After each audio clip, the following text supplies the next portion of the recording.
Hello' everyone, কি খবৰ সকলোৰে? আজি ভিডিঅ'টো বহুত বেছি ধুনীয়া হ'বলৈ গৈ আছে কাৰণ আজি ভিডিঅ'টোত মই আপোনালোকক দেখুৱাম হেয়াৰ এক্সেসৰিজ বনোৱা নিজৰ হাতেৰে একেবাৰে ইজিকৈ কেনেকৈ বনাব পাৰি দেখুৱাম। চ' ভিডিঅ'টো চাই থাকক। চ' আহক এতিয়া আজি ভিডিঅ'টো আৰম্ভ কৰোঁ। লৈ লৈছোঁ অলপমান টুকুৰা টুকুৰি কাপোৰ, থাকি যোৱা কাপোৰ সৰু সৰু। এতিয়া এইখিনিয়ে বনাম হেয়াৰ এক্সেসৰিজ। চ' চাই থাকক। প্ৰথমতে আমাক লাগিব দুটুকুৰা কাপোৰ, দীঘল 12 সেণ্টিমিটাৰ আৰু বহল 12 সেণ্টিমিটাৰ।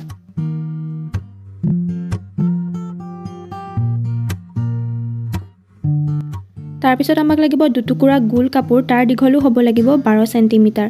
এতিয়া কাপোৰ কেইটুকুৰা ভিতৰলৈ মুখ কৰাই এনেদৰে সাইড কেইটা মই চিলাই দিম। তাৰপিছত এটা সাইডে কেঁচিৰে অকণমান কাটি কাপোৰ টুকুৰা লুটিয়াই দিম যাতে চিলাইটো এনেদৰে ভিতৰলৈ সোমাই যায়।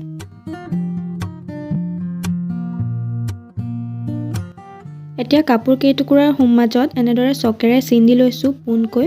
চাৰিচুকীয়াটো বৰফি আকৃতিত ল'ব লাগিব। তাৰপিছত এডাল সূতাৰে মই মাজেৰে চিলাই দিছোঁ।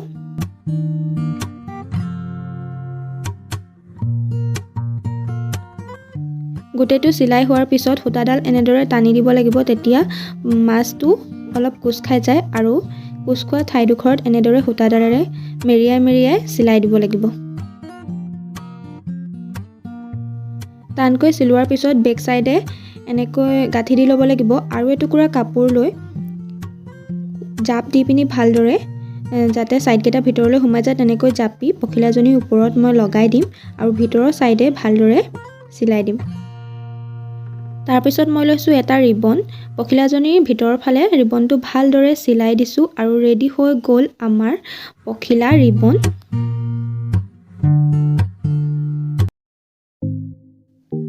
চেটিনৰ এই ৰিবনটো বনাবলৈ লাগিব আমাক এটুকুৰা কোমল কাপোৰ।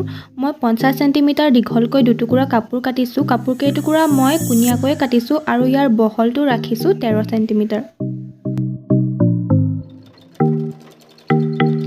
এতিয়া মই দুই টুকুৰা কাপোৰ দুই মূৰে ভালদৰে জইন কৰি ল'ম। এতিয়া ফিটাডালৰ ওপৰৰ ছাইডটো ভিতৰত সোমোৱাকৈ তলৰ কাপোৰ দুখৰ আনি এনেদৰে জইন কৰি ল'ম।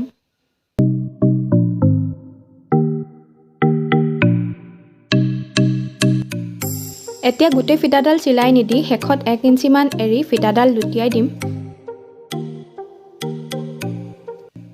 আমাক এতিয়া লাগিব বেবী ইলাষ্টিক। ইলাষ্টিকডালৰ এটা মূৰে লগাই ল'ম পিন আৰু 1 ইঞ্চি যে এৰি দিছিলোঁ ফিটাডালৰ সেইফালেদি ভৰাই গৈ থাকিম।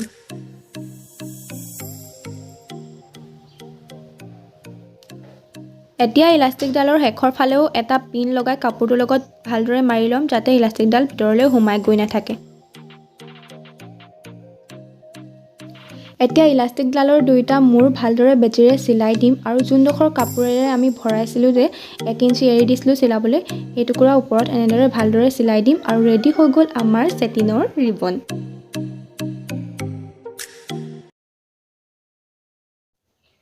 মৰম লগা পখিলা ক্লিপডাল বনাবলৈ আমাক লাগিব এটুকুৰা ধুনীয়া কাপোৰ আৰু কাপোৰ টুকুৰা দুইটা মূৰে এনেদৰে চিলাই দিম। এতিয়া কাপোৰ টুকুৰা লুটিয়াই এটা মূৰে ভাঁজ কৰি চিলাই দিম।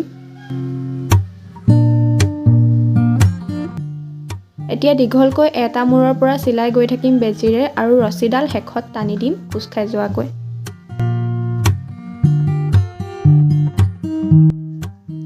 কাপোৰ টুকুৰাৰ দুইটা মূৰ এতিয়া ভিতৰলৈ কৰি বেজিৰে ভালদৰে চিলাই সূতাডাল এনেদৰে কাপোৰ টুকুৰাৰ মাজত মেৰিয়াই দিম।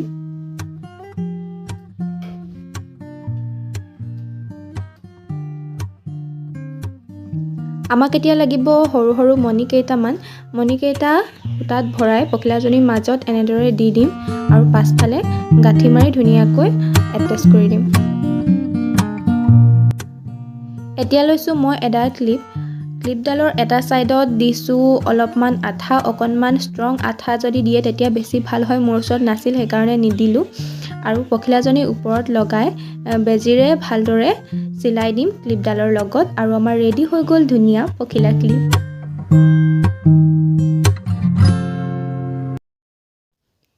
এইডাল হেয়াৰ বেণ্ড বনাবলৈ আমি প্ৰথমতে মূৰটো এনেকৈ জুখি ল'ম কিমান সাইজ হয়। এতিয়া লৈছোঁ এটুকুৰা কাপোৰ, কাপোৰ টুকুৰাৰ বহল দিছোঁ 3 ইঞ্চি আৰু দীঘলটো দিছোঁ মূৰৰ জোখটোতকৈ 6 ইঞ্চি বেছি। এতিয়া এই ফিটাডালৰ 2টা মূৰ এনেদৰে চিলাই দিব লাগিব।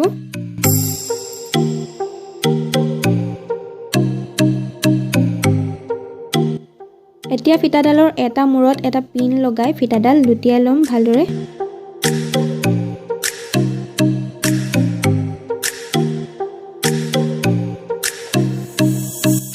এতিয়া ফিটাডালৰ আধাত এনেদৰে চকেৰে চিন দি ইলাষ্টিক এডাল ল'ব লাগিব। তাৰ আধা হোৱাকৈ ইলাষ্টিকডাল কাটি ইয়াৰ ভিতৰত সোমোৱাই দিব লাগিব এটা পিনেৰে।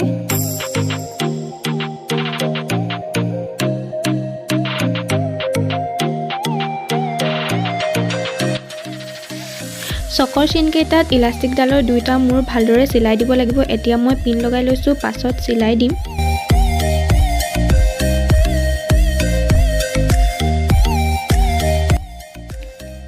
এতিয়া ফিটাডালৰ 2টা মূৰ মই ভালদৰে জইন দি ল'ম।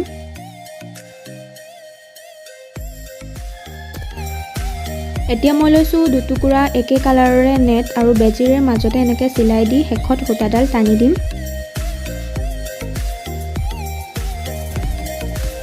এতিয়া মই লৈছোঁ কেইটামান মণিকেইটা কাপোৰ টুকুৰাৰ মাজত এনেদৰে দি ফিটাডালৰ যোনডোখৰ জইন আছিলে জইনডালৰ ওপৰত ভালদৰে চিলাই দিম আৰু ৰেডি হৈ গ'ল আমাৰ ধুনীয়া পখিলা ফিটা।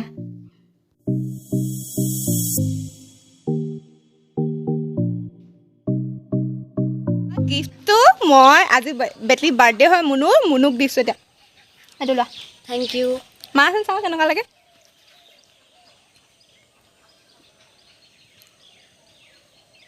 ৱাও। চ' এইটো আছিল আজিৰ ভিডিঅ'। যদি ভিডিঅ'টো ভাল পালে তেনেহ'লে লাইক, কমেণ্ট এণ্ড শ্বেয়াৰ কৰি দিব। আজিলৈ আহিছোঁ আপোনালোকক পুনৰ নেক্সট ভিডিঅ' লগ পাই আছোঁ। বাই।